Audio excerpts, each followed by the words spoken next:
Hi ವಿದ್ಯಾರ್ಥಿಗಳೇ, ಎಲ್ಲರಿಗೂ ನಮಸ್ಕಾರಗಳು. ವಿದ್ಯಾರ್ಥಿಗಳೇ, ಈ ಒಂದು ಆ, ತರಗತಿಯಲ್ಲಿ ಸಾರ್ವಭೌಮತ್ವ ಅಥವಾ ಪರಮಾಧಿಕಾರದ ವಿಧಗಳು ಅಂದರೆ ಕೈಂಡ್ಸ್ ಆಫ್ ಸಾವರಿಟಿ ಬಗ್ಗೆ ನಾವು ಚರ್ಚೆಯನ್ನ ಮಾಡೋಣ. ನಾವು ಹಿಂದಿನ ತರಗತಿಯಲ್ಲಿ ಸಾರ್ವಭೌಮತ್ವದ ಒಂದು ಅರ್ಥ ಮತ್ತು ವ್ಯಾಖ್ಯಾನಗಳನ್ನು ತಿಳ್ಕೊಂಡ್ವಿ. ಈ ಒಂದು ತರಗತಿಯಲ್ಲಿ ಸಾರ್ವಭೌಮತ್ವ ಅಥವಾ ಪರಮಾಧಿಕಾರಗಳು ಏನು ಏನು ಈ ಪರಿಕಲ್ಪನೆ ಏನಿದೆ ಅದರ ವಿಧಗಳನ್ನ ನಾವು ತಿಳ್ಕೊಳ್ಬೇಕಾಗತ್ತೆ. ಅಂದರೆ ಸಾವರಿಟಿಯ ವಿಧಗಳನ್ನು ನಾವು ತಿಳ್ಕೊಳ್ಬೇಕಾಗತ್ತೆ. ಸಾರ್ವಭೌಮತ್ವವನ್ನು ನಾವು 5 ರೀತಿಯಲ್ಲಿ ವಿಂಗಡಿಸುತ್ತೇವೆ. ಅವುಗಳು ಈ ರೀತಿ ಇದೆ. ಒಂದನೇದು ನಾಮಮಾತ್ರ ಮತ್ತು ನೈಜ ಸಾರ್ವಭೌಮತ್ವ ಅಂತ ಇದೆ. ಎರಡನೇದು ಕಾನೂನಾತ್ಮಕ ಸಾರ್ವಭೌಮತ್ವ. ಮೂರನೇದು ರಾಜಕೀಯ ಸಾರ್ವಭೌಮತ್ವ. ನಾಲ್ಕನೇದು ಜನಪ್ರಿಯ ಸಾರ್ವಭೌಮತ್ವ. ಮತ್ತೆ ಐದನೇದು ಡಿಯೋಫ್ಯಾಕ್ಟೋ ಮತ್ತು ಡಿಸ್ಯೂರ್ ಸಾರ್ವಭೌಮತ್ವ ಅಂತ 5 ಪ್ರಮುಖ ವಿಧಗಳನ್ನಾಗಿ ನಾವು ಅದನ್ನು ವಿಂಗಡಣೆ ಮಾಡಿ ಅಧ್ಯಯನ ಮಾಡುವಂಥದ್ದು ಇದೆ. Kinds of sovereignty. The different kinds of sovereignty are as follows. Number 1, nominal and real sovereignty. Number 2, legal sovereignty. Number 3, political sovereignty. Number 4, popular sovereignty. Number 5, de facto and de jure sovereignty. ಹಾಗಾದ್ರೆ ನಾವು ಸಾರ್ವಭೌಮತ್ವದ ವಿಧಗಳಲ್ಲಿ ಮೊದಲನೇದಾಗಿ ಏನು ನಾಮಮಾತ್ರ ಮತ್ತು ನೈಜ ಸಾರ್ವಭೌಮತ್ವ ಅಂತ ಏನಿದೆ ಇದನ್ನ ಚರ್ಚಿಸುವಂಥದ್ದನ್ನ ನಾವು ಮಾಡೋಣ. Nominal and real sovereignty. In ancient times, many states had monarchies and their rulers were monarchs. ನಾವು ಪ್ರಾಚೀನ ಕಾಲದಲ್ಲಿ ಅನೇಕ ರಾಜ್ಯಗಳು ಸಾರ್ವಭೌಮತ್ವವನ್ನು ಹೊಂದಿದ್ದವು ಎಂಬುದನ್ನು ಕೂಡ ನಾವು ಅಧ್ಯಯನ ಮಾಡಿದ್ದೇವೆ. ಅದರ ಆಡಳಿತಗಾರರು ರಾಜರಾಗಿದ್ದರು ಮತ್ತು ಈ ಸಂದರ್ಭದಲ್ಲಿ ಅವರು ತಮ್ಮ ಸಂಪೂರ್ಣ ಶಕ್ತಿಯನ್ನು ಬಳಸಿಕೊಂಡು ಆಡಳಿತ ನಡೆಸಿದರು ಮತ್ತು ಈ ಕಾರಣಕ್ಕೆ ಅಲ್ಲಿದ್ದ ಸಂಸತ್ತುಗಳು ಮತ್ತು ಸಾಕಷ್ಟು ಶಕ್ತಿಹೀನವಾಗಿದ್ದುವು. ಆ ಸಮಯದಲ್ಲಿ ಆಡಳಿತಗಾರರು ಏನ್ ಮಾಡ್ತಾ ಇದ್ರು, ತಮ್ಮ ನಿಜವಾದ ಸಾರ್ವಭೌಮತ್ವವನ್ನು ಚಲಾಯಿಸ್ತಿದ್ರು. ಅದರಿಂದ ಅವರನ್ನು ನೈಜ ಸಾರ್ವಭೌಮರು ಅಥವಾ ರಿಯಲ್ ಸಾವರಿನ್ ಅಂತ ಕರೀತಾ ಇದ್ರು ಎಂದು ಪರಿಗಣಿಸಲಾಗ್ತಿತ್ತು ಅಂತ ಹೇಳ್ತೀವಿ ನಾವು. ಜೊತೆಗೆ ಇದನ್ನ ಉದಾಹರಣೆಯಾಗಿ ನೋಡಬೇಕು ಅಂದ್ರೆ ನಾವು ಇಂಗ್ಲೆಂಡ್ನಲ್ಲಿ 15ನೇ ಶತಮಾನದ ಮೊದಲು ಮತ್ತೆ ಅಮೆರಿಕಾದಲ್ಲಿ 18ನೇ ಶತಮಾನ ಮತ್ತು 19ನೇ ಶತಮಾನಗಳ ಮೊದಲು ಮತ್ತು 1789ಕ್ಕಿಂತ ಮೊದಲು ಫ್ರಾನ್ಸ್ನಲ್ಲಿ ಇವರ ಆಡಳಿತ ಪ್ರಬಲವಾಗಿದ್ದುದನ್ನು ಕೂಡ ನಾವು ನೋಡ್ತೇವೆ. ಮತ್ತೆ ಇದು 1688ರಲ್ಲಿ ನಡೆದ ರಕ್ತರಹಿತ ಕ್ರಾಂತಿಯ ನಂತರ ಇಂಗ್ಲೆಂಡ್ನಲ್ಲಿ ರಾಜಕೀಯ ಪರಿಸ್ಥಿತಿ ಬದಲಾಗಿರುವುದನ್ನು ಕೂಡ ನಾವು ನೋಡ್ತೇವೆ. They wielded absolute power and their senates and parliaments were quite powerless. At that time, they exercised real sovereignty, therefore they are regarded as real sovereigns. For example, kings were sovereigns and hence they were all powerful in England before 15th century, in USSR before 18th and 19th centuries, and in France before 1789. The state of affairs changed in England after the glorious revolution in 1688. ಈಗ ರಾಜ rubber stamp ನಂತೆ ಕೆಲಸ ನಿರ್ವಹಿಸುತ್ತಿದ್ದುದನ್ನು ಅಲ್ಲಿ ನಾಮ ಮಾತ್ರ ಮತ್ತು ನೈಜ ಸಾರ್ವಭೌಮತ್ವವನ್ನು ನಾವು ತೆಗೆದುಕೊಂಡು ನೋಡಿದಂಥ ಸಂದರ್ಭದಲ್ಲಿ ನಾವಿದ್ದು ನೋಡ್ತೀವಿ.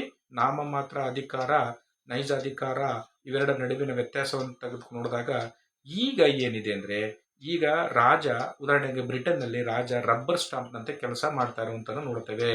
ಬ್ರಿಟಿಷ್ ರಾಣಿ ಅಥವಾ ರಾಜನಿಗೆ ತನ್ನ ಮಂತ್ರಿಗಳನ್ನು ಪ್ರೋತ್ಸಾಹಿಸಲು, ಎಚ್ಚರಿಸಲು ಮತ್ತು ಸಲಹೆ ನೀಡಲು ಅಥವಾ ಆಡಳಿತದ ಬಗ್ಗೆ ಯಾವುದೇ ಮಾಹಿತಿಯನ್ನು ಪಡೆಯುವ ಹಕ್ಕನ್ನ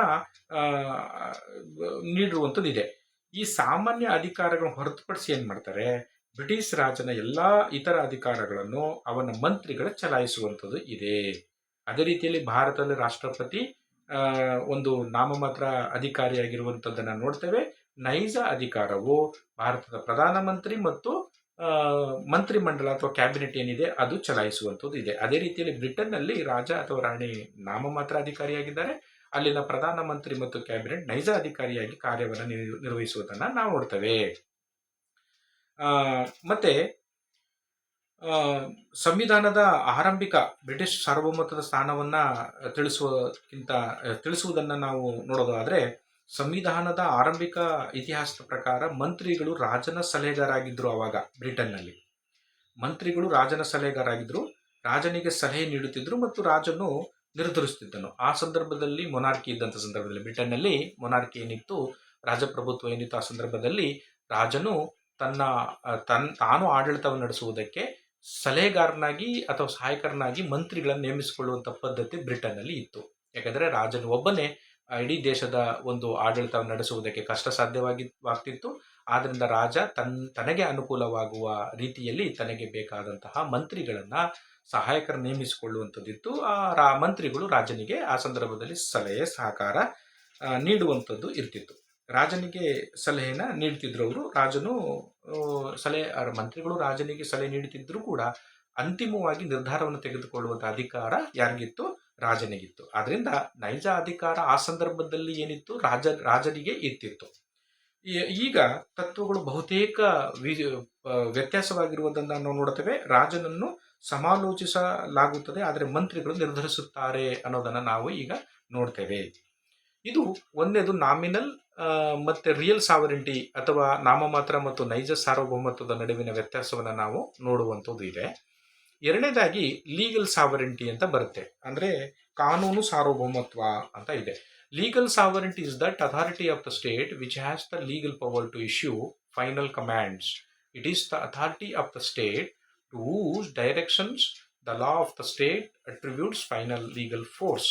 In every independent and ordered state, there are some laws which must be obeyed by the people, and there must be a power to issue and enforce these laws. The power which has the legal authority to issue and enforce these laws is legal ಸಾವರೆಂಟಿ. ಕಾನೂನು ಸಾರ್ವಭೌಮತ್ವ ಅಂತಂದರೆ ಅಂತಿಮ ಆಜ್ಞೆಗಳು ನೀಡುವ ಕಾನೂನುಬದ್ಧ ಅಧಿಕಾರವನ್ನು ಹೊಂದಿರುವ ರಾಜ್ಯದ ಅಧಿಕಾರ. ಅಂತಿಮ ಕಾನೂನು ಬಲವನ್ನು ರಾಜ್ಯದ ಕಾನೂನು ಯಾರ ನಿರ್ದೇಶನಗಳಿಗೆ ಸೂಚಿಸುತ್ತದೆ ಎಂಬುದು ರಾಜ್ಯದ ಅಧಿಕಾರವಾಗಿದೆ. ಪ್ರತಿ ಸ್ವತಂತ್ರ ಮತ್ತು ಸಾರ್ವಭೌಮತ್ವ ರಾಜ್ಯಗಳಲ್ಲಿ ನಾವು ನೋಡುವಂಥದ್ದು ಈ ಕೆಲವು ಕಾನೂನುಗಳು ಇರುವಂಥದ್ದನ್ನು ನಾವು ನೋಡ್ತೇವೆ. ಅದನ್ನು ಜನರು ಪಾಲಿಸಬೇಕು. ರಾಜ್ಯಕ್ಕೆ ಕಾನೂನುಗಳು ರಚಿಸುವ ಮತ್ತು ಜಾರಿಗೊಳಿಸುವ ಅಧಿಕಾರ ಇರ್ತದೆ. ಮತ್ತು ಈ ಕಾನೂನುಗಳನ್ನು ಜಾರಿಗೊಳಿಸಲು ಹೊಂದಿರುವ ಅಧಿಕಾರವು ಕಾನೂನು ಸಾರ್ವಭೌಮತ್ವವಾಗಿರುತ್ತದೆ ಅನ್ನೋದನ್ನು ತಿಳ್ಕೊಳ್ಬೇಕಾಗುತ್ತೆ. In England the king in parliament is sovereign. ಇಂಗ್ಲೆಂಡ್ನಲ್ಲಿ ಪಾರ್ಲಿಮೆಂಟ್ನಲ್ಲಿರುವಂಥ ರಾಜ ಸಾರ್ವಭೌಮತೆಯನ್ನು ಅಥವಾ ಪರಮಾಧಿಕಾರವುಳ್ಳುವಂಥ ರಾಜನಾಗಿದ್ದ.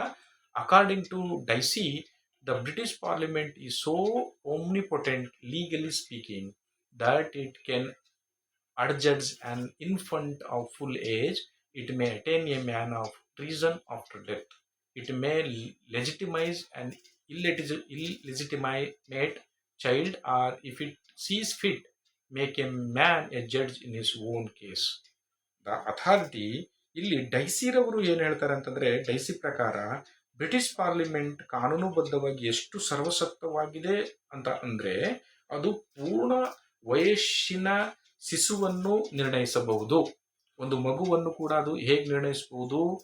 ಅದು ನ್ಯಾಯಸಮ್ಮತವಲ್ಲದ ಮಗುವನ್ನು ನ್ಯಾಯಸಮ್ಮತಗೊಳಿಸಬಹುದು, ಅಥವಾ ಅದು ಸರಿ ಹೊಂದುವಂತೆ ಕಂಡ್ರೆ ಒಬ್ಬ ವ್ಯಕ್ತಿಯನ್ನು ತನ್ನ ಪ್ರಕರಣದಲ್ಲಿ ನ್ಯಾಯಾಧೀಶರನ್ನಾಗಿ ಮಾಡಬಹುದು ಅಂತ ಹೇಳುವಂಥದ್ದು ನೋಡ್ತೇವೆ. ಅಂದರೆ ಇಲ್ಲಿ ಇನ್ನೊಂದು ಬಹಳ ಪ್ರಮುಖವಾಗಿ ಒಂದು ವಿಚಾರ ಏನು ಬರುತ್ತೆ ಅಂತಂದರೆ, ಈ ಬ್ರಿಟನ್ನ ಪಾರ್ಲಿಮೆಂಟು ಒಂದನ್ನು ಹೊರತುಪಡಿಸಿ, ಏನು ಗಂಡು ಹೆಣ್ಣನ್ನು ಮಾಡುವುದನ್ನು ಹೊರತುಪಡಿಸಿ, ಗಂಡು ಹೆಣ್ಣನ್ನು ಅಥವಾ ಹೆಣ್ಣು ಗಂಡನ್ನು ಮಾಡುವುದನ್ನು ಹೊರತುಪಡಿಸಿ ಮಿಕ್ಕಿದ ಏನು ಬೇಕಾದರೂ ಬ್ರಿಟನ್ನ ಪಾರ್ಲಿಮೆಂಟ್ ಮಾಡಬಹುದು ಎಂಬುದನ್ನು ಈ ವಿಚಾರವು ತಿಳಿಸುವಂಥದ್ದು. ಡೈಸಿ ಅದೇ ಅರ್ಥದಲ್ಲಿ ನಮಗೆ ತಿಳಿಸೋದಂದರೆ, ಬ್ರಿಟಿಷ್ ಪಾರ್ಲಿಮೆಂಟ್ ಎಷ್ಟು ಪವರ್ಫುಲ್ ಆಗಿದೆ ಅನ್ನೋದನ್ನು ತಿಳಿಸೋದಕ್ಕೋಸ್ಕರ ಡೈಸಿ ಈ ರೀತಿ ಹೇಳಿರುವಂಥದ್ದು.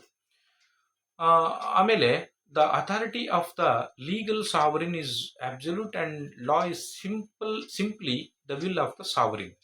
Since the authority of the sovereign is unrestrained, reserves the legal right to do whatever he desires. It is the legal sovereign who grants and enforces all the rights enjoyed by the citizens, and therefore there cannot be any right against him ಅಂತನೂ ಇಲ್ಲಿ ಹೇಳುವಂಥದ್ದು ಇದೆ. ಏನು? ಕಾನೂನು ಸಾರ್ವಭೌಮತ್ವದ ಅಧಿಕಾರವು ಸಂಪೂರ್ಣವಾಗಿರುವಂಥದ್ದು ಮತ್ತು ಕಾನೂನು ಕೇವಲ ಸಾರ್ವಭೌಮನ ಇಚ್ಛೆ ಆಗಿರುವಂಥದ್ದು ಇದೆ. ಸಾರ್ವಭೌಮ ಅಧಿಕಾರಿಯು ಅನಿಯಂತ್ರಿತವಾಗಿರುವುದರಿಂದ ಅವನು ಬಯಸಿದುದನ್ನು ಮಾಡುವ ಹಕ್ಕನ್ನು, ಕಾನೂನುಬದ್ಧ ಹಕ್ಕನ್ನು ಅವನಿಗೆ ಕಾಯ್ದಿರಿಸಲಾಗಿದೆ. ಕಾನೂನು ಸಾರ್ವಭೌಮರು ನಾಗರಿಕರು ಅನುಭವಿಸುವ ಎಲ್ಲಾ ಹಕ್ಕುಗಳನ್ನು ನೀಡುತ್ತಾರೆ ಮತ್ತು ಜಾರಿಗೊಳಿಸುತ್ತಾರೆ. ಕಾನೂನುಬದ್ಧ ಸಾರ್ವಭೌಮರಿಗೆ ಮಾತ್ರ ತಮ್ಮ ಇಚ್ಛೆಯನ್ನು ಕಾನೂನು ಪರಿಭಾಷೆಯಲ್ಲಿ ಘೋಷಿಸುವ ಅಧಿಕಾರವಿದೆ ಅಂತಲೂ ನಾವು ಹೇಳ್ತೀವಿ. ಸಾರ್ವಭೌಮ ಅಧಿಕಾರವು ಸಂಪೂರ್ಣ ಮತ್ತು ಸರ್ವೋಚ್ಚವಾಗಿರುವಂಥದ್ದು. ಈ ಅಧಿಕಾರವು ರಾಜನಲ್ಲಿ ಅಥವಾ ಸಂಪೂರ್ಣ ರಾಜಪ್ರಭುತ್ವದಲ್ಲಿ ನೆಲೆಸಿರುತ್ತದೆ, ಅಥವಾ ಅದು ವ್ಯಕ್ತಿಗಳಲ್ಲಿ ನೆಲೆಸಿರಬಹುದು ಅಂತಲೂ ಕೂಡ ನಾವು ಇದನ್ನ ತಿಳ್ಕೊಳ್ಬೇಕಾಗತ್ತೆ. The legal sovereign is thus always definite and determinate. Only the legal sovereign has the power to declare in legal terms the will of the state.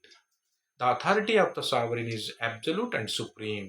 This authority may reside either in the monarch or in an absolute monarchy, or it may reside in the body of persons ಅಂತಾನೆ ನಾವು ಇಲ್ಲಿ ಹೇಳ್ತೀವಿ.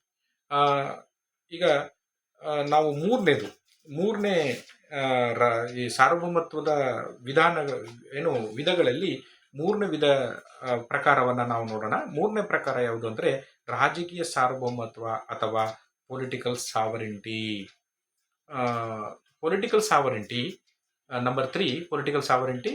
Dicey believes that behind the sovereign whom the lawyer recognizes, there is another sovereign to whom the legal sovereign must bow.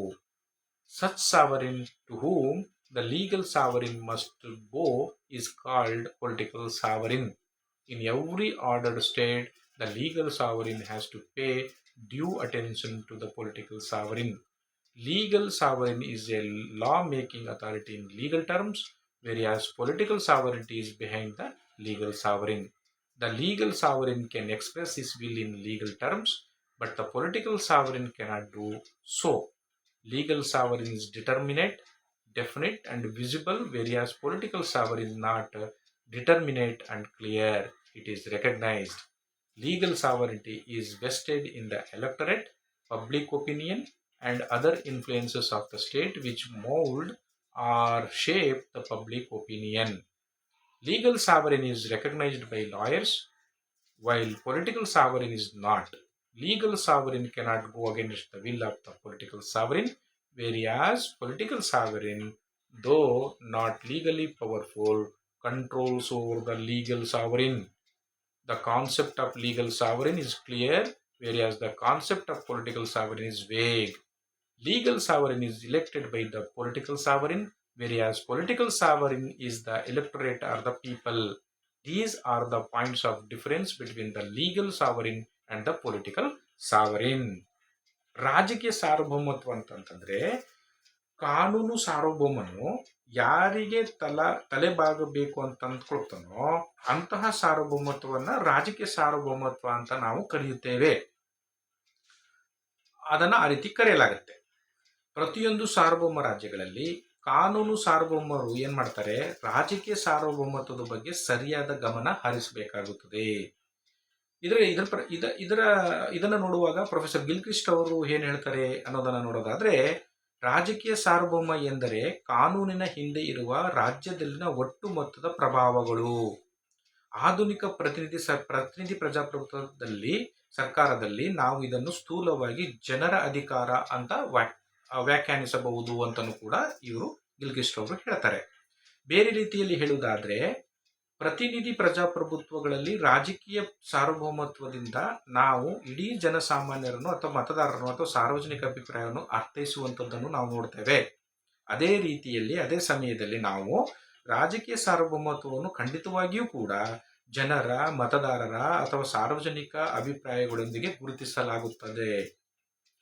ರಾಜಕೀಯ ಸಾರ್ವಭೌಮತ್ವವು ಅಸ್ಪಷ್ಟ ಮತ್ತು ಅನಿರ್ದಿಷ್ಟ ಪದವಾಗಿದ್ದು, ರಾಜಕೀಯ ಸಾರ್ವಭೌಮತ್ವವು ಮತದಾರರಲ್ಲಿ ಸಾರ್ವಜನಿಕ ಅಭಿಪ್ರಾಯದಲ್ಲಿ ಮತ್ತು ಸಾರ್ವಜನಿಕ ಅಭಿಪ್ರಾಯವನ್ನು ರೂಪಿಸುವ ರಾಜ್ಯದ ಇತರ ಎಲ್ಲ ಪ್ರಭಾವಗಳ ಮೇಲೆ, ವ್ಯಕ್ತಿಗಳ ಮೇಲೆ, ಜನರ ಮೇಲೆ ನಿಂತಿರುವಂಥದ್ದನ್ನು ನಾವು ನೋಡ್ತೇವೆ. ಗಿಲ್ಕ್ರಿಸ್ಟ್ ಅವರ ಮಾತಿನಲ್ಲಿ ಹೇಳೋದಾದ್ರೆ, ರಾಜಕೀಯ ಸಾರ್ವಭೌಮತ್ವವನ್ನು ಮತದಾನದ ಮೂಲಕ, ಪತ್ರಿಕೆಗಳಿಂದ, ಭಾಷಣಗಳಿಂದ ಮತ್ತು ಇತರ ಹಲವು ವಿಧಗಳಲ್ಲಿ ವಿವರಿಸಲು ಅಥವಾ ವ್ಯಾಖ್ಯಾನಿಸಲು ಸುಲಭವಲ್ಲ.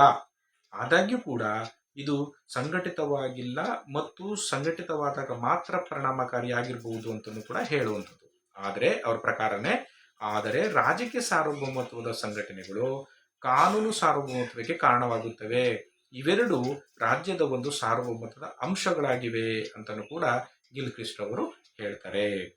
ಅಂದ್ರೆ ವಾಸ್ತವವಾಗಿ ನಾವು ಏನ್ ನೋಡ್ತೀವಿ ಇಲ್ಲಿ ಅಂತಂದ್ರೆ, ಕಾನೂನು ಮತ್ತು ರಾಜಕೀಯ ಸಾರ್ವಭೌಮತ್ವವು ರಾಜ್ಯದ ಒಂದು ಸಾರ್ವಭೌಮತ್ವದ ಎರಡು ಪ್ರಮುಖ ಅಂಶಗಳಾಗಿರುವಂಥದ್ದು.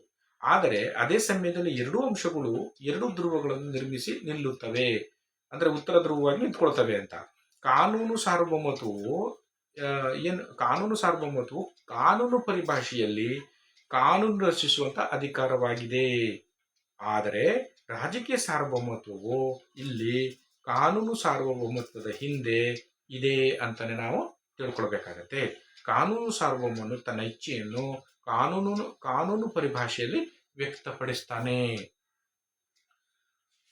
ಇದು ಲೀಗಲ್ ಸಾವರಿಟಿ ಅಥವಾ ಕಾನೂನು ಇದು ಏನು ರಾಜಕೀಯ ಸಾರ್ವಭೌಮತ್ವವನ್ನು ಕುರಿತು ನಾವು ತಿಳ್ಕೊಳ್ಳುವಂಥದ್ದಾಯಿತು. ನಂತರದಲ್ಲಿ ಈಗ ನಾಲ್ಕನೇ ಒಂದು ಏನು ವಿಧ, ಫೋರ್ತ್ ಏನಿದೆ ಅಂತಂದ್ರೆ ಪಾಪ್ಯುಲರ್ ಸಾವರಿಟಿ ಬಗ್ಗೆ ನಾವು ನೋಡಬೇಕಾಗತ್ತೆ. ಪಾಪ್ಯುಲರ್ ಸಾವರಿಟಿ ರಫ್ಲಿ means the power of the masses as contrasted with the power of the individual ruler of the class. It implies manhood, suffrage, with each individual having only one vote and the control of the legislature by the representatives of the people. In popular sovereignty, public is regarded as supreme. In the ancient times, many writers on political science used popular sovereignty as a weapon to refute absolutism of the monarchs. According to Dr. Garner, sovereignty of the people therefore can mean nothing more than the power of the majority of the electorate in a country where a system of approximate universal suffrage prevails, acting through legally established channels to express their will and make it prevail. ಜನಪ್ರಿಯ ಸಾರ್ವಭೌಮತ್ವ ನಾಲ್ಕನೇದು. ಸಾರ್ವಭೌಮತ್ವದ ನಾಲ್ಕನೇ ಪ್ರಕಾರದಲ್ಲಿ ಬರುವಂಥದ್ದು ಏನು popular ಸಾವರಿಟಿ ಅಥವಾ ಜನಪ್ರಿಯ ಸಾರ್ವಭೌಮತ್ವ. ಹಾಗಾದ್ರೆ ಈ ಜನಪ್ರಿಯ ಸಾರ್ವಭೌಮತ್ವ ಅಂದ್ರೆ ಏನು ಅನ್ನೋದನ್ನ ನೋಡೋದಾದ್ರೆ, ಈ ಜನಪ್ರಿಯ ಸಾರ್ವಭೌಮತ್ವ ಅಂತ ಅಂದ್ರೆ ಸ್ಥೂಲವಾಗಿ ಜನಸಾಮಾನ್ಯರ ವೈಯಕ್ತಿಕ ಅಧಿಕಾರ ಎಂದರ್ಥ. ಜನರು ತಮ್ಮ ಪ್ರತಿನಿಧಿಗಳನ್ನು ಆಯ್ಕೆ ಮಾಡುವ ಅಧಿಕಾರವನ್ನ ಹೊಂದಿರುವಂಥದ್ದು ಎಂಬುದನ್ನು ನಾವು ತಿಳ್ಕೊಳ್ಬೇಕು. ಜನಪ್ರಿಯ ಸಾರ್ವಭೌಮತ್ವ ಅಂತಂದ್ರೆ ಜನರ ಕೈಯಲ್ಲಿ ಅಧಿಕಾರ ಇರುವಂಥದ್ದು. ಜನರು ತಮಗೆ ಬೇಕಾದಂತ ಪ್ರತಿನಿಧಿಗಳನ್ನ ಆಯ್ಕೆ ಮಾಡುವಂತ ಅಧಿಕಾರ ಇರುವಂಥದ್ದನ್ನು ಜನಪ್ರಿಯ ಸಾರ್ವಭೌಮತ್ವ ಅಂತ ನಾವು ಕರಿತೀವಿ. ಜನರು ತಮ್ಮ ಪ್ರತಿನಿಧಿಗಳನ್ನು ಆಯ್ಕೆ ಮಾಡುವ ಅಧಿಕಾರವನ್ನ ಹೊಂದಿದ್ದು ಚುನಾವಣೆಯಲ್ಲಿ ಮತದಾನ ಮಾಡುವ ಮೂಲಕ ಇವರನ್ನು ಆಯ್ಕೆ ಮಾಡುತ್ತಾರೆ, ನಿಯಂತ್ರಿಸುತ್ತಾರೆ. ಇಲ್ಲಿ ಜನರೇ ಸಾರ್ವಭೌಮರು, ಇಲ್ಲಿ ಪ್ರಜೆಗಳೇ ಪ್ರಭುಗಳು. ಇದು ನಾಗರಿಕತ್ವ ಮತದಾನದ ಹಕ್ಕನ್ನು ಸೂಚಿಸುವಂಥದ್ದು. ಪ್ರತಿಯೊಬ್ಬ ವ್ಯಕ್ತಿಯು ಕೇವಲ ಒಂದು ಮತವನ್ನ ಹೊಂದಿರ್ತಾನೆ ಮತ್ತು ಜನಪ್ರತಿನಿಧಿಗಳ ಮೂಲಕ ಶಾಸಕಾಂಗದ ನಿಯಂತ್ರಣವನ್ನು ಅವನು ಮಾಡ್ತಾನೆ. ಜನಪ್ರಿಯ ಸಾರ್ವಭೌಮತ್ವದಲ್ಲಿ ಸಾರ್ವಜನಿಕರನ್ನು ಸರ್ವೋಚ್ಚವೆಂದು ಪರಿಗಣಿಸಲಾಗುತ್ತೆ. ಜನರನ್ನ ಸರ್ವೋಚ್ಚ ಶ್ರೇಷ್ಠರು, ಅವರೇ ಅಲ್ಟಿಮೇಟ್ ಅಂತ ಪರಿಗಣಿಸಲಾಗುತ್ತೆ. ಪ್ರಾಚೀನ ಕಾಲದಲ್ಲಿ ರಾಜಕೀಯ ಚಿಂತಕರ ಅನೇಕ ಬರಹಗಳಲ್ಲಿ ಜನಪ್ರಿಯ ಸಾರ್ವಭೌಮತ್ವವನ್ನು ರಾಜ್ಯದ ನಿರಂಕುಶವಾದವನ್ನು ತಪ್ಪಿಸಲು ಮತ್ತು ನಿಯಂತ್ರಿಸಲು ಆಯುಧವನ್ನಾಗಿ ಬಳಸಲಾಗ್ತಿತ್ತು ಅಂತಲೂ ಕೂಡ ನಾವು ತಿಳ್ಕೊಳ್ತೀವಿ. ಇದು ನಮಗೆ ಹಲವಾರು ಮೂಲಗಳಲ್ಲಿ ಸ್ಪಷ್ಟವಾಗಿರುವಂಥದ್ದು. ಪ್ರೊಫೆಸರ್ ಗಾರ್ನರ್ ಅವರು ಏನ್ ಹೇಳ್ತಾರೆ ಇದರ ಬಗ್ಗೆ ಅಂತಂದ್ರೆ, ಜನರ ಸಾರ್ವಭೌಮತ್ವವು ಬಹುಪಾಲು ಮತದಾರರ ಶಕ್ತಿಗಿಂತ ಹೆಚ್ಚೇನು ಇರುವುದಿಲ್ಲ. ಸಾರ್ವತ್ರಿಕ ಮತದಾನದ ವ್ಯವಸ್ಥೆಯು ಪ್ರಚಲಿತದಲ್ಲಿರುವ ದೇಶಗಳಲ್ಲಿ ಕಾನೂನುಬದ್ಧವಾಗಿ ಸ್ಥಾಪಿತವಾದ ಮಾರ್ಗಗಳ ಮೂಲಕ ತಮ್ಮ ಇಚ್ಛೆಯನ್ನು ವ್ಯಕ್ತಪಡಿಸಲು ಬಳಸಿಕೊಳ್ಳಲಾಗುತ್ತದೆ ಅಂತ ಪ್ರೊಫೆಸರ್ ಗಾರ್ನರ್ ಅವರು ಜನಪ್ರಿಯ ಸಾರ್ವಭೌಮತ್ವದ ಕುರಿತು ತಮ್ಮ ಹೇಳಿಕೆಯನ್ನು ನೀಡ್ತಾರೆ. ಮತ್ತೆ ಈಗ ನಾಲ್ಕನೇ ವಿಧ ಆಯ್ತು. ಐದನೇ ವಿಧಕ್ಕೆ ನಾವು ಹೋಗೋಣ. ಏನು ಪರಮಾಧಿಕಾರದ ಐದನೇ ಪ್ರಕಾರ ಏನಿದೆ ಅನ್ನೋದನ್ನು ನೋಡೋದಾದ್ರೆ ಡಿಯೋ ಫ್ಯಾಕ್ಟೋ ಮತ್ತು ಡ್ಯೂಸ್ ಯೂರ್ ಸಾರ್ವಭೌಮತ್ವ ಅಂತ ನಾವು ಹೇಳ್ತೀವಿ. Number fifth, de facto and de jure sovereignty. Sometimes a distinction is made between the de facto actual, de facto means actual sovereignty, and de jure means legal sovereignty. A de jure sovereign is the legal sovereign, whereas a de facto sovereign is a sovereign which is actually obeyed. ಇಲ್ಲಿ ನಾವು ಏನ್ ಮಾಡ್ತೀವಿ, D facto ಮತ್ತು D jure ಸಾರ್ವಭೌಮತ್ವ ಅಂತ 5ನೇ ಪ್ರಕಾರದಲ್ಲಿ ನಾವು ಅಧ್ಯಯನ ಮಾಡ್ತೀವಿ. ಕೆಲವೊಮ್ಮೆ ಕೆಲವೊಮ್ಮೆ ಡಿ ಫ್ಯಾಕ್ಟೋ ಅಂದ್ರೆ ನೈಜ ಸಾರ್ವಭೌಮತ್ವ ಮತ್ತು ಇನ್ನೊಂದು ಡಿ ಜ್ಯೂರ್ ಕಾನೂನು ಸಾರ್ವಭೌಮತ್ವ, ಇದರ ನಡುವೆ ವ್ಯತ್ಯಾಸವನ್ನ ಮಾಡಿಕೊಂಡು ನಾವು ಇದನ್ನು ಅಧ್ಯಯನ ಮಾಡ್ತೇವೆ. ಹಾಗಾದ್ರೆ ಡ್ಯೂಜೂರ್ ಸಾರ್ವಭೌಮತ್ವ ಅಂತಂದ್ರೇನು ಅನ್ನೋದನ್ನ ನೋಡೋದಾದ್ರೆ, ಡ್ಯೂಜೂರ್ ಸಾರ್ವಭೌಮತ್ವ ಅಂತಂದ್ರೆ ಕಾನೂನು ಸಾರ್ವಭೌಮತ್ವ ಅಂತ ಅರ್ಥ. ಅದೇ ರೀತಿಯಲ್ಲಿ ಡಿಫ್ಯಾಕ್ಟೋ ಸಾರ್ವಭೌಮತ್ವ ಅಂತಂದ್ರೆ ನೈಜ ಸಾರ್ವಭೌಮತ್ವ ಎಂಬ ಅರ್ಥವನ್ನ ನೀಡುವಂಥದ್ದು. ಡಿಫ್ಯಾಕ್ಟೋ ಅಂತಂದ್ರೆ ನೈಜ ಸಾರ್ವಭೌಮತ್ವ, ಅದನ್ನು ನಿಜವಾಗಿ ಪಾಲಿಸಲಾಗುತ್ತದೆ ಅನ್ನೋ ಅರ್ಥವನ್ನು ಕೊಡುತ್ತದೆ. ಇದಕ್ಕನುಗುಣವಾಗಿ ಇದಕ್ಕೆ ಸಂಬಂಧಪಟ್ಟಂತೆ ಲಾರ್ಡ್ ಬ್ರೈಸ್ ಅವರ ಮಾತಿನಲ್ಲಿ ನಾವು ಹೇಳೋದಾದ್ರೆ, ವಾಸ್ತವಿಕ ಸಾರ್ವಭೌಮತ್ವವು ಕಾನೂನಿನೊಂದಿಗೆ ಅಥವಾ ಕಾನೂನಿಗೆ ವಿರುದ್ಧವಾಗಿ ತನ್ನ ಇಚ್ಛೆಯನ್ನು ವ್ಯಕ್ತಪಡಿಸಲು ಮೇಲುಗೈ ಸಾಧಿಸಬಲ್ಲ ವ್ಯಕ್ತಿ ಅಥವಾ ವ್ಯಕ್ತಿಗಳ ಸಮೂಹವಾಗಿದೆ. ಅವನು ವಾಸ್ತವ ಆಡಳಿತಗಾರನಾಗಿದ್ದು ವಿಧೇಯತೆಯನ್ನು ನಿಜವಾಗಿ ತೋರಿಸುವ ವ್ಯಕ್ತಿಯಾಗಿದ್ದಾನೆ ಅಂತ ಅವರು ಹೇಳ್ತಾರೆ. ಅದರಿಂದ ನಾವಿಲ್ಲಿ ತಿಳ್ಕೊಳ್ಬೇಕಾಗಿರೋದು ಏನು ಅಂದ್ರೆ, ಇದು ಡಿ ಫ್ಯಾಕ್ಟೋ ಡ್ಯೂಜೂರು ಈ ಸಾರ್ವಭೌಮತ್ವ ವಿಚಾರವನ್ನು ನೋಡೋಕೆ ಹೋದಾಗ ಇಲ್ಲಿ ಸ್ಪಷ್ಟವಾಗಿರುವಂಥದ್ದು ಏನಂದ್ರೆ, ಡ್ಯೂಜೂರ್ ಕಾನೂನಿನ ಮೇಲೆ ಸ್ಥಾಪಿಸಲಾದ ಕಾನೂನು ಸಾರ್ವಭೌಮತ್ವ ಆದ್ರೆ ಡಿ ಫ್ಯಾಕ್ಟೋ ನಿಜವಾದ ನೈಜವಾದ ಸಾರ್ವಭೌಮತ್ವವಾಗಿದೆ ಎಂಬುದನ್ನ ನಾವು ತಿಳ್ಕೊಳ್ಬೇಕು. ಅಧಿಕಾರವನ್ನು ಚಲಾಯಿಸುವ ವ್ಯಕ್ತಿ ಅಥವಾ ವ್ಯಕ್ತಿಗಳ ಸಮೂಹವನ್ನು ವಾಸ್ತವ ಸಾರ್ವಭೌಮತ್ವ ಎಂದು ಕರೆಯಲಾಗುತ್ತದೆ. ವಾಸ್ತವಿಕ ಸಾರ್ವಭೌಮನು ಇಲ್ಲಿ ಕಾನೂನುಬದ್ಧ ಸಾರ್ವಭೌಮನಾಗಿರಬಹುದು ಅಥವಾ ರಾಜ, ಸರ್ವಾಧಿಕಾರಿ, ಪಾದ್ರಿ ಅಥವಾ ಪ್ರವಾದಿಯಾಗಿರಬಹುದು. ಎರಡೂ ಸಂದರ್ಭಗಳಲ್ಲಿ ಸಾರ್ವಭೌಮತ್ವವು ಕಾನೂನುಬದ್ಧ ಹಕ್ಕಿನ ಬದಲು ಭೌತಿಕ ಅಧಿಕಾರ ಅಥವಾ ಆಧ್ಯಾತ್ಮಿಕ ಪ್ರಭಾವದ ಮೇಲೆ ಅವಲಂಬಿತವಾಗಿರುತ್ತದೆ ಅನ್ನೋದನ್ನ ನಾವು ಇಲ್ಲಿ ತಿಳ್ಕೊಳ್ಬೇಕಾಗತ್ತೆ. In the words of Lord Bryce, de facto sovereign is the person or a body of persons who can make his or their will prevail whether with the law or against the law. He or they is the de facto ruler, the person to whom obedience is actually paid. Thus, it is quite clear that de jure is the legal sovereignty founded on law, whereas de facto is the actual sovereignty. The person or the body of persons who actually exercise power is called the de facto sovereign. The de facto sovereign may not be a legal sovereign, or he may be a usurping king, a dictator, a priest, or a prophet. In either case, sovereignty rests upon physical power or spiritual influence rather than legal right. China and Pakistan are the glaring examples. In Soviet Union, the communist government became the de facto government of the successful Bolshevik Revolution of 1917. But in course of time, it became the de jure government also. ಅಂದ್ರೆ ನಾವು ಈ ವಾಸ್ತವಿಕ ಸಾರ್ವಭೌಮತ್ವದ ಬಗ್ಗೆ ಇತಿಹಾಸದಲ್ಲಿ ವಿಫಲವಾದ ಉದಾಹರಣೆಗಳನ್ನ ನಾವು ನೋಡ್ತೇವೆ. ಉದಾಹರಣೆಗೆ ಇವರು ಹೇಳೋ ಪ್ರಕಾರ ಏನು, ದೀರ್ಘ ಸಂಸತ್ತನ್ನು ವಜಾಗೊಳಿಸಿದ ನಂತರ ವಾಸ್ತವಿಕ ಸಾರ್ವಭೌಮನಾದನು. ನೆಪೋಲಿಯನ್ ಡೈರೆಕ್ಟರಿಯನ್ನು ಉರುಳಿಸಿದ ನಂತರ ವಾಸ್ತವ ಸಾರ್ವಭೌಮನಾಗಿರುವಂಥದ್ದನ್ನು ನಾವು ಇತಿಹಾಸದಲ್ಲಿ ನೋಡ್ತೇವೆ. ಅದೇ ರೀತಿಯಲ್ಲಿ ಫ್ರಾಂಕೋ ಅವರು ಸ್ಪೇನ್ನಲ್ಲಿ ಕಾನೂನು ಸಾರ್ವಭೌಮತ್ವವನ್ನು ಹೊರಹಾಕಿದ ನಂತರ ವಾಸ್ತವಿಕ ಸಾರ್ವಭೌಮನಾದರು. ಅಕ್ಟೋಬರ್ 28, 1922ರಂದು ಮುಸೋಲಿನಿಯ ಬ್ಲಾಕ್ ಶರ್ಟ್ ರೋಮ್ನಲ್ಲಿ ಮೆರವಣಿಗೆ ನಡೆಸಿತು, ಹೋರಾಟವನ್ನು ಕೂಡ ಮಾಡಿತು, ಪ್ರತಿಭಟನೆ ಮಾಡಿತು. ಆ ಸಮಯದಲ್ಲಿ ಸಂಸತ್ತು ಕಾನೂನು ಸಾರ್ವಭೌಮವಾಗಿತ್ತು. ನಂತರ ಮುಸೋಲಿನಿ ಕಾನೂನುಬದ್ಧವಾಗಿ ಪ್ರಧಾನಿಯಾದನು. ಅವನು ಸಂಸತ್ತನ್ನ ತನ್ನ ನಿಯಂತ್ರಣಕ್ಕೆ ತೆಗೆದುಕೊಂಡು ಏನ್ ಮಾಡ್ದ, ಸಂಸತ್ತಿನ ಮೂಲಕ ದೇಶವನ್ನ ಆಳ್ದ.